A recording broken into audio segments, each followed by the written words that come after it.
Assalamualaikum warahmatullahi wabarakatuh. Kembali lagi di channel Generasi Muda. Kali ini kita akan melanjutkan bacaan buku kita, yaitu Kisah Cinta Klasik dari Negeri Timur yang berjudul Laila dan Majnun yang ditulis oleh Nizami. Selamat mendengarkan. Bagian yang keenam, berobat ke rumah suci. Mereka tak mengetahui seberapa besar sesungguhnya cintanya untuk Laila. Mereka yang tak pernah merasakan rasa sakit seperti ini tak akan dapat memahaminya, apalagi menasehatinya. Ucapan-ucapan mereka tidak memadamkan api cinta Majnun, namun justru semakin memperbesar nyala api itu. Dan ketika mereka telah selesai menasehatinya, lautan api itu menyala jauh lebih besar dari sebelumnya. Hasrat Majnun tumbuh berkembang seiring dengan berlalunya hari. Dan dengan berkembangnya hasrat itu, reputasinya di antara keluarga dan teman-temannya pun merosot. Namun kerabat dekatnya dan terutama ayahnya tercinta, Said, tidak merasa putus asa. Mereka menyadari bahwa saat-saat tergelap biasanya muncul sesaat sebelum matahari terbit. Dan dengan cinta, kasih, dan kesabaran mereka yakin akan dapat menyembuhkan bocah lelaki tersebut. Sekali lagi, Said mengadakan pertemuan dengan para tetua suku untuk membicarakan permasalahan putranya. Setelah berdebat, akhirnya pikiran para tertua tertuju pada Mekah dan rumah suci Allah, Ka'bah. Setiap tahun, beribu-ribu orang dari jauh datang mengunjungi tempat tersebut untuk melaksanakan ibadah haji. Mereka juga berdoa memohon ampun serta pertolongan dari Allah. Mengapa tidak mengajak Majnun ke Mekah? Bagaimanapun juga, kata salah seorang tetua, hanya Allah yang dapat membuka gembok yang tak dapat dibuka oleh manusia yang lemah. Mungkin Allah dengan belas kasih-Nya akan memberikan pertolongan dan menyembuhkan bocah yang hancur karena penderitaannya. Ka'bah adalah tempat untuk berdoa dan merenung bagi umat manusia dan juga para malaikat. Ka'bah adalah altar bagi surga dan bumi, di mana setiap manusia memohon ampun dan juga pertolongan Allah. Jadi bagaimana mungkin Allah tidak membantu kita? Ayah Majnun sepakat dengan ide tersebut, dan pada hari pertama di bulan terakhir pada tahun itu, bulan dilaksanakannya ibadah haji, ia berangkat menuju Mekah dengan menggunakan sebuah karavan kecil yang ditarik oleh unta. Majnun yang masih terlalu lemah untuk berjalan diangkut dengan sebuah tandu bak seorang bayi yang tidur di sebuah box. Akhirnya mereka tiba di Mekah dan mulai mendirikan perkemahan seperti yang telah dilakukannya di sepanjang perjalanan. Said memberikan derma dengan melempar-lempar emas di keramaian, seolah yang dilemparinya hanyalah butiran-butiran pasir.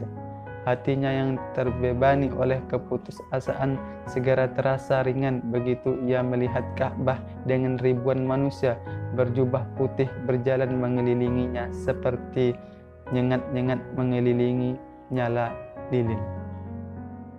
Ia tak sadar lagi menunggu tiba saatnya ia menyerahkan putranya yang sakit ke hadapan Allah dan berdoa memohon bantuannya.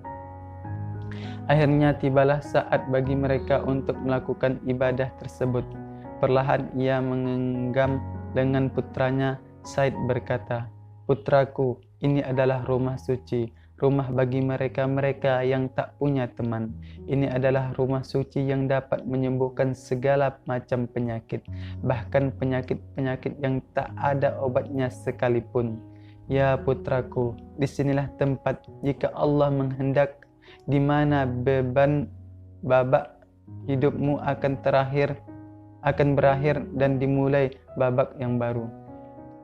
Kita telah datang ke tempat ini agar kau mendapatkan penghiburan dari Allah dan menemukan pembebasan dari penderitaanmu.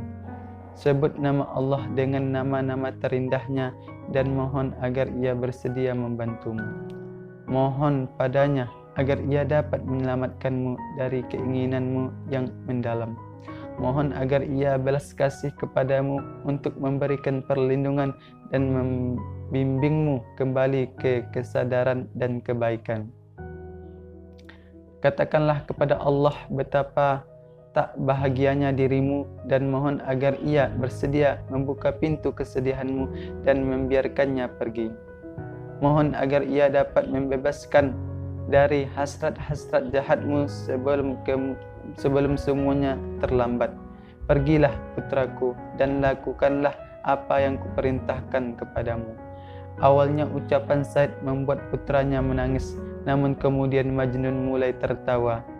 Ia loncat dari tandu dan bergegas berjalan menembus kerumunan orang.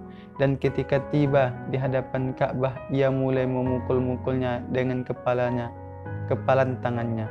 Lalu dengan suara yang mengenggam antara tawa dan tangis, ia berteriak, "Ya, akulah yang telah mengetuk pintumu hari ini. Akulah Majnun, si gila, si bodoh yang telah menjual hidupnya hanya demi cinta. Dan biarkanlah aku menjadi budak cinta untuk selamanya. Ya Allah, katakan kepadaku bahwa aku akan mendapatkan kembali kesadaranku jika ku tinggalkan cinta. Tapi sejujurnya ku katakan bahwa hanya cintalah yang kumiliki. Cinta adalah kekuatanku.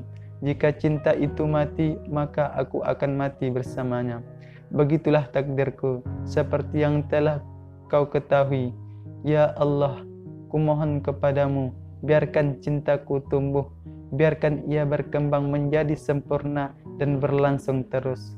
Bahkan jika aku berangsur menghilangkan lalu mati, izin aku minum dari mata air cinta hingga dahagaku terpuaskan. Dan bila aku sudah mabuk karena anggur cinta, biarkan aku menjadi lebih mabuk lagi. Ya Allah, mereka bilang aku harus membuang Laila dari pikiranku dan menghancurkan segala hasrat di hatiku untuknya. Tapi kumohon kepadamu ya Allah, agar kau melukis dalam-dalam wajahnya di benakku dan buatlah agar hasratku kepadanya semakin besar. Ambillah apa yang tersisa dari diriku dan tawarkan kepadanya sebagai hadiah. Ambil nyawaku dan berikan kepadanya. Ya Allah, biarkan ia mencaci makiku, menghukumku, menyiksaku, aku tak peduli. Aku bersedia mengorbankan hidupku demi kecantikannya. Tidakkah kau lihat bagaimana aku terbakar cintanya? Meskipun aku tak tahu, takkan pernah terbebas dari penderitaan ini, aku tak peduli, karena memang begitulah seharusnya. Oleh karena itu ya Allah, demi kebaikanmu dan juga demi cinta, biarkan cintaku tumbuh semakin kuat seiring dengan berlalunya waktu. Hanyalah cinta yang kupunya dan begitulah keinginanku.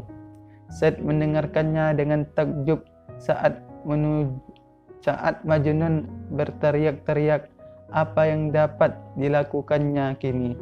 Tujuan terakhir mereka melakukan ibadah haji ke rumah Allah telah gagal. Kini ia yakin bahwa tak ada seorang pun di dunia ini yang dapat melepaskan rantai cinta yang telah mengikat hati putranya. Mereka telah meninggalkan Mekah dan mulai melakukan perjalanan sepanjang untuk kembali pulang, di mana teman-teman Majnun serta sanak saudaranya menanti dalam harapan-harapan cemas. Ketika mereka sampai, seluruh anggota keluarga berlari keluar untuk menyambut kedatangan mereka. Bagaimana? Tanya mereka. Ceritakan kepada kami, apakah Allah telah menyembuhkan penderitaan bocah itu atau tidak? Said hanya dapat menggeleng-gelengkan kepalanya. Air matanya mengaburkan pandangannya. Aku sudah berusaha semampuku, katanya dengan lemah. Kukatakan kepadanya bagaimana cara memohon pertolongan Allah agar ia dengan segala belas kasih dapat membebaskan putraku dari penyakitnya, yaitu Laila si keparat itu. Tapi Majnun memiliki ide lain. Jadi apa yang dilakukannya? ia justru mendoakan Laila. Ia mengetuk dirinya sendiri.